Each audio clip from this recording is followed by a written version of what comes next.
On m'a souvent dit « T'as vu Léon Marchand? La compétition devait être incroyable. » Oui, elle était incroyable, mais moi, j'ai pas vu Léon Marchand nager. J'ai vu les gens qui regardaient Léon Marchand et la compétition, moi, je l'ai vue au travers leur regard et c'est ça qui m'intéressait. J'ai été missionnée par Paris 2024 grâce à Fisheye pour couvrir les JO. Le mot d'ordre qu'on nous a donné, c'est « Faites des photos qu'on ne retrouvera pas dans la presse ». J'ai arrêté de compter au bout d'un moment, mais je pense que j'ai couvert plus d'une quinzaine de compétitions sur les 2 semaines, allant de l'équitation à la boxe, la lutte, le plongeon, le water-polo, voilà. Tout ce que je pouvais faire, je l'ai fait. Sarah Aubel est l'une des rares femmes photographes à avoir couvert les Jeux olympiques et paralympiques. Elle revient pour nous sur les photos qui l'ont marquée durant la compétition. La photo qui m'a le plus marquée, c'est un portrait de David Pina, un boxeur du Cap-Vert. J'ai eu accès par une chance incroyable et un peu de ruse à une zone d'échauffement avant les combats. Chaque arène est chapeautée par un média manager qui attribue des places aux photographes et aux journalistes. Et ce jour-là, j'ai eu beaucoup de chance parce que le feeling est passé avec ce média manager-là. Il m'a emmené dans des endroits auxquels aucun photographe n'avait accès, donc notamment cette zone d'échauffement. Et par la suite, il m'a ramené au bord du ring avec pour seule consigne de ne pas poser mes coudes sur le ring. Consigne que j'ai respectée évidemment.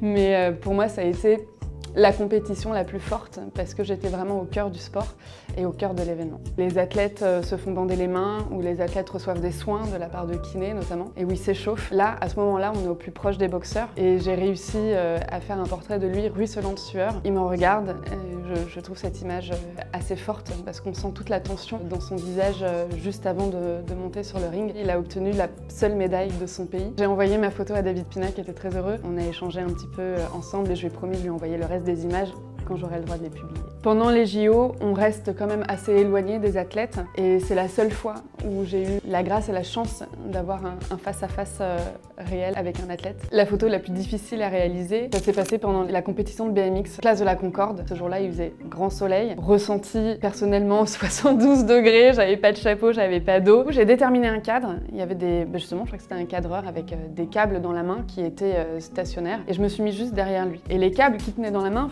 formaient un cercle. J'ai cadré ça en me disant maintenant tu attends que l'athlète passe à ce niveau-là. J'ai fait ma photo à cet instant-là. En tout cas, au lieu de chercher le sujet, je me suis plantée pendant une quinzaine de minutes au même endroit et j'ai attendu que le sujet vienne à moi. Quand je fais une photo, je sais immédiatement que c'est la bonne. Je le vois, je le sais, j'ai pas besoin de la regarder pour savoir que l'image est bonne.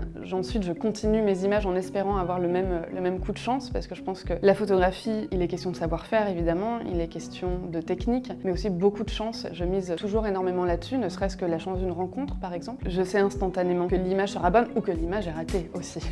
Un des sites les plus impressionnants pour moi, ça a été Versailles, évidemment, mais pas pour les raisons qu'on imagine. Mais en fait, il fallait focaliser son regard un tout petit peu plus, il fallait zoomer sur cette arène. Ce qui était intéressant, ce qui était beau, c'était que pendant l'épreuve de saut, chaque élément représentait un symbole de Paris. Ça pouvait être des ponts de Paris, la base de la Tour Eiffel, les bouches de métro. Tous les éléments en fait symboliques de Paris étaient représentés sur cette épreuve de saut. Ça donnait l'impression, en tant que spectateur, d'avoir en face de ses yeux une maquette miniature de Paris. On retrouvait sur les terrains des couleurs qui sont pas habituelles et qu'on ne prête pas forcément au sport. Dans l'univers du sport, on est plutôt sur des couleurs très vives, du vert foncé, du rouge, du bleu, du jaune, des choses assez criardes. Et là, on était sur des tons très doux.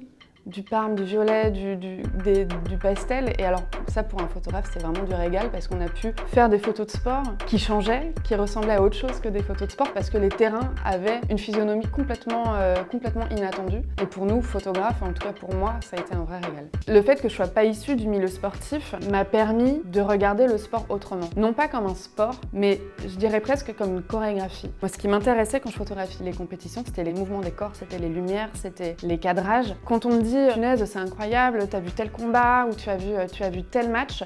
Non, moi j'ai vu des corps qui dansaient. Bien au-delà en fait de la compétence sportive et du résultat sportif. J'ai vu beaucoup d'étreintes. J'ai tendance à tomber un peu amoureuse des gens que je photographie. J'ai beaucoup de tendresse pour mes sujets. Cette tendresse-là et cet amour-là, alors c'est peut-être un petit peu naïf, mais je l'ai retrouvé en fait en photographiant des compétitions sportives, dans des combats de boxe par exemple. J'ai une poésie qui m'accompagne au quotidien au travers mon regard. C'est pour cette raison-là que je fais de la photographie aujourd'hui. Et donc j'ai transposé cette poésie au monde du sport. Moi je suis issue de l'artisanat et du luxe. C'est dans ces 2 domaines-là que je m'épanouis en tant que photographe.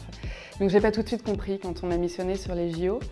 Donc je suis arrivée pas du tout stressée, extrêmement détendue parce que justement je n'avais absolument aucune attente, si ce n'est que j'avais J'avais avec moi la confiance en fait que m'ont porté Paris 2024 et Fisheye.